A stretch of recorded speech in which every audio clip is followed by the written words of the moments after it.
Sí, recordemos que hay instancias en donde o la mezcla no es posible o es innecesaria. Doy un ejemplo. Cuando apareció los cilindros de cera, las primeras grabaciones, los tipos para hacer cada cilindro tenían que grabar varias veces. Tenían que tocar varias veces. Y no había...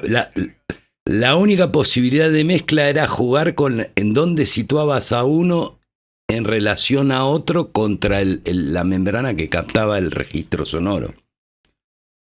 En ese caso era imposible. Obviamente después, cuando la tecnología va cambiando, estos artistas van teniendo otras posibilidades expresivas y otras limitaciones. Hay una teoría que dicen que ustedes habrán escuchado, hay dos cantantes que abusan mucho de esta situación, del cartar. Joan Manuel Serrat, Carlos Gardel. ¿Sí?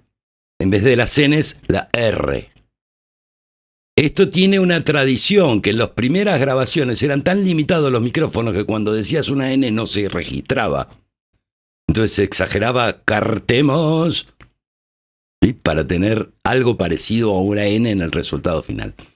La otra situación donde por ahí no es tan necesaria involucrarse demasiado en la mezcla es, por ejemplo, el caso de una agrupación de alta excelencia sinfónica, imaginemos.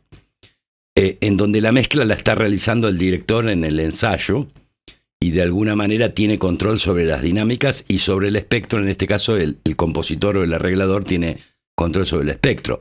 Ahora, esto no debería, obviamente, por ejemplo, tenemos un cuarteto de rock, un power trio, un cuarteto, y uno dice, bueno, sí, necesito mezclarlo. Bueno, paremos, ¿okay? Primero, ¿por qué no intentamos sonar con la dinámica original? Ya sé que un cantante por ahí no puede competir con la voz contra la batería. Pero la primera aproximación es tratar de tener buenos planos en la situación musical antes de registrarla. A mi modo de ver, es una opinión.